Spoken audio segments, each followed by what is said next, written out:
Good afternoon from the KUOW newsroom. This is Seattle Now. I'm Patricia Murphy with a roundup of today's top stories. Coming up, how social media personalities are shaping perceptions of Portland and the need for National Guard presence. It's Monday, October 13th.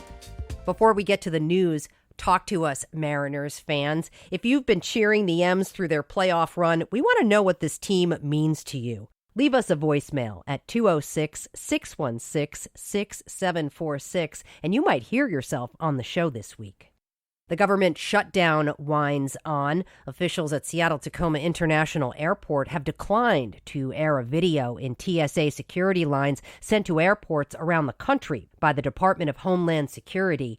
In it, Secretary Kristi Noem blames Democrats for the ongoing federal government shutdown. Democrats in Congress refuse to fund the federal government, and because of this, many of our operations are impacted, and most of our TSA employees are working without pay. Portland Airport and other cities have also declined to run the message. In a statement, the Port of Seattle says it will not play the video due to the political nature of the content.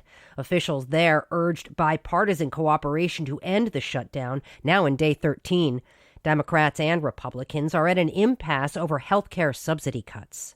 In other shutdown news, apparently National Forest logging auctions will carry on despite furloughed workers. Trees in 4 national forests in Washington and Oregon are set to be auctioned off for logging by the end of the month. U.S. Forest Service leaders say logging is an essential service and should continue during the shutdown. They cited President Donald Trump's executive order from March, in which he says timber production is, quote, critical to our nation's well-being. While national park visitor centers are currently closed, most recreation sites are still open.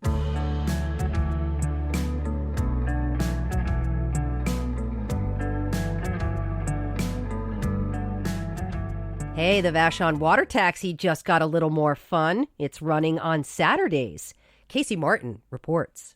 Mary Biba loves the water taxi. She lives on Vashon and uses it to get to doctor's appointments on Capitol Hill. Came back down, had a little lunch on the waterfront. But it's not so great if she has an appointment off island during the weekends, when the water taxi typically doesn't run.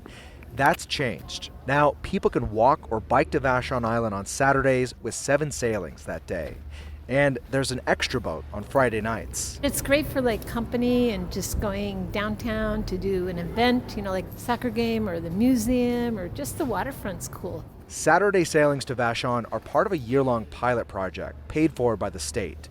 King County Metro says there are currently no plans for Sunday sailings. At the ferry dock, I'm Casey Martin, KUOW News. Chilly this morning, and it's going to stay that way. Tonight's low is expected to be around 40 degrees. Things may warm up a bit by Thursday, just in time for the rain to arrive. But hey, look towards the mountains. Notice the Cascades and Olympics have their first dusting of snow. We won't have the final score for today's Game 2 of Major League Baseball's American League Championship Series by the time this hits your feed, but we do know the Seattle Mariners got off to a quick start against the Toronto Blue Jays. Here's his 1-2. Rodriguez hooks one in the air, down the line. If it's fair, it's got a chance, and it's gone! Julio Rodriguez with a 3-run shot in the first inning. That audio, courtesy of Fox Sports. The M's took Game 1 of the ACLS last night, 3-1. The best of 7 game series comes to Seattle on Wednesday.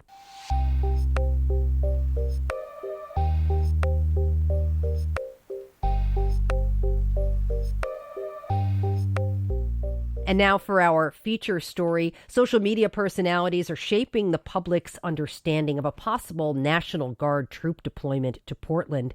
Some right-wing influencers are even working with the federal government to promote its message.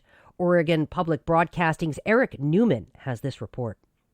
On Tuesday, Benny Johnson, a pro-Trump social media personality from Florida, arrived here. Yo, what's up? We are on the ground in Portland, Oregon. Johnson and 3 other social media influencers met with DHS Secretary Kristi Noem and toured the ICE facility, where there have been protests since June. The Trump administration is here today. We're going to follow along. The Trump administration ain't going to have any of this. It's going to be a rowdy day. Standing on the rooftop, Johnson and the other influencers filmed Noem for their millions of viewers online.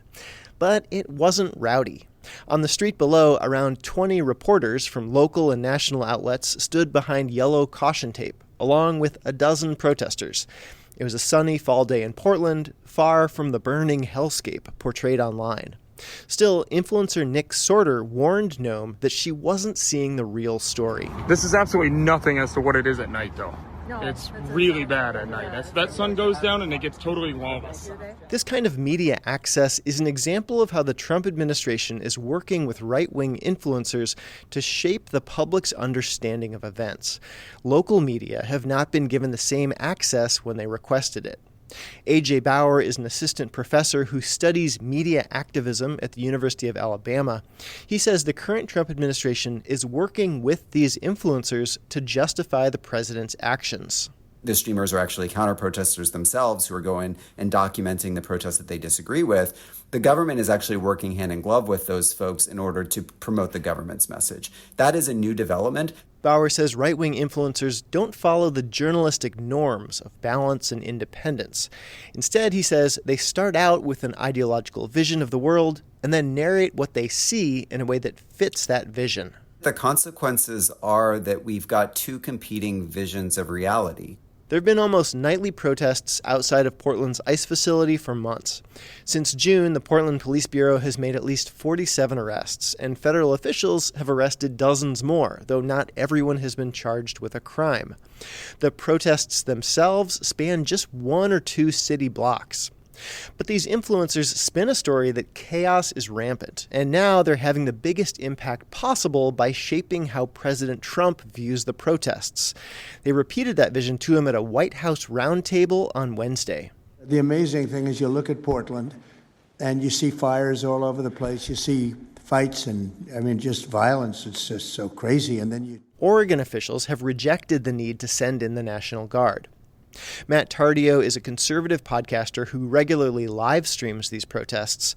On a recent night outside the ICE facility, he said he's trying to capture everything that's going on, not just the clashes between protesters and police. I do know that I've caught some coming up streamers or whatever they were trying to be actually legitimately trying to start problems and having hidden cameramen off to the side trying to capture those problems starting so that they can have their viral clips. That's messed up. Tardio, who is a veteran, agrees that the online perception is exaggerated. I can't tell you the amount of times I said, I don't feel the National Guard needs to come out here.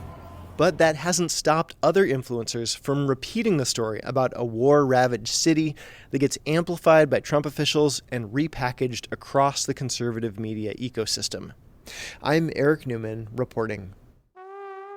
Next time on Seattle Now, Salon of Shame is turning 20 years old. It's a place where people get up on stage and read from their teenage diaries. I've never had any reader come to me afterwards and say, boy, I wish I hadn't done that. Mm-hmm. They're all, like, to a person, stunned and delighted. And they feel like they've just been kind of embraced for maybe the parts of themselves that they have put away into an attic on purpose. Hear more Tuesday morning. And that's all for today from the KUOW newsroom in Seattle. Our producer is Brooklyn Jamerson Flowers, and I'm Patricia Murphy. Seattle Now and KUOW are members of the NPR network. Don't forget to leave us a Mariners voicemail at 206-616-6746. And go M's!